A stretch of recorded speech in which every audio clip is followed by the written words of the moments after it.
उषा का सगा बेटा सुनील और बहू कीर्ति उन्हें उनके सौतेले बेटे के साथ छोड़कर जा रहे होते हैं। बेटा, तेरी जब कमाई बढ़ जाएगी कम से कम तब तो मुझे तू लेने आ जाना। हाँ हाँ माँ, क्यों नहीं।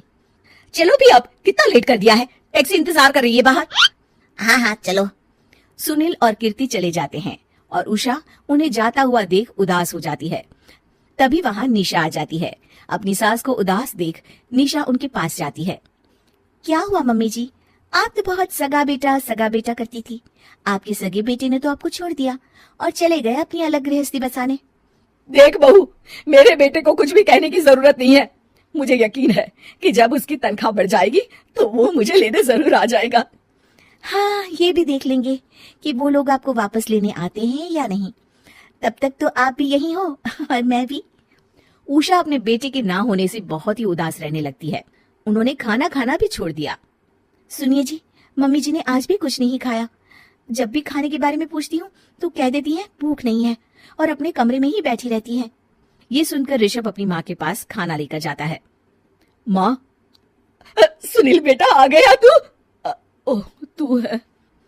माँ, मैं खाना लाया हूँ, खा लीजिए प्लीज। आप ऐसे भूखी रहेंगी तो बीमार पड़ जाएंगी।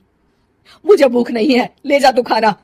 ठीक है, फिर जब तक आप नहीं खाएंगी मैं भी नहीं जाने वाला यहाँ से। अरे तू क्यों जिद करता है? कहा ना मुझे भूख नहीं है। अरे मम्मी जी, आप खा भी लीजिए ना, ये कितने प्यार से आपको खिला रहे हैं, उसकी तो कदर कर लीजिए कम से कम। अरे तू क्यों बीच में हमेशा अपनी टांग अड़ाती है? ठीक है, लाओ दे दो। कम से कम खाने के बाद तुम दोनों तो इस कमरे से जाओगे। उषा खाना खा लेती है और ऋषभ और निशा ये देखकर खुश हो जाते हैं। चलो, कम से कम माँ ने खाना तो खा लिया। उषा एक दिन सुनील को फोन मिलाती है। हेलो बेटा सुनील, तू घर मिलने आ जाना बहू को लेकर।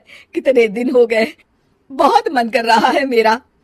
हाँ हाँ ठीक है माँ, ऑफिस में बहुत काम है, टाइम मिला तो आ जाऊंगा। सुनील फोन काट देता है। हेलो हेलो सुनील बेटा। सुनील की बात सुनकर उषा उदास हो जाती है। तभी वहां ऋषभ आ जाता है। माँ, ये देखो, मैं जलेबी लाया हूँ तुम्हारे लिए, तुम्हें बहुत पसंद है ना? उषा जलेबी देखकर बहुत खुश हो जाती है। अरे वाह, जलेबी लाला दे। उषा जलेबियां खा रही होती है और ऋषभ अपने कमरे में चला जाता है।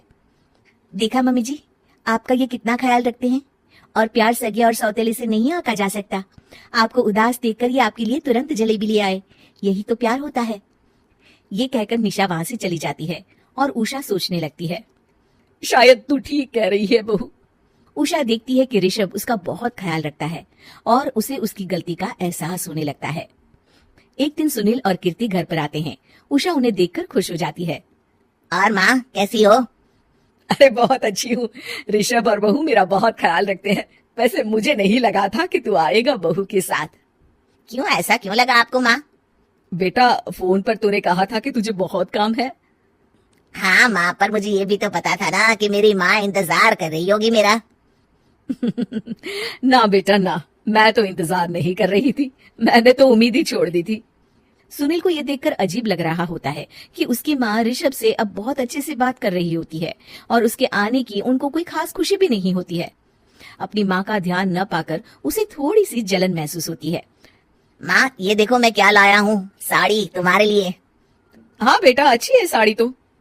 अच्छी है तो फिर आप आज इसे पहनो और फिर कहीं घूमने चले जाते हैं। बेटा, ऋषभ ने भी मुझे साड़ी दी थी, आज तो मैं वही पहनूंगी। तेरी दी हुई साड़ी फिर कभी पहन लूंगी। सुनील को अब बहुत ही ज्यादा जलन हो रही होती है। उसे समझ नहीं आता कि अपनी माँ का ध्यान फिर से कैसे वो अपनी तरफ खींचे।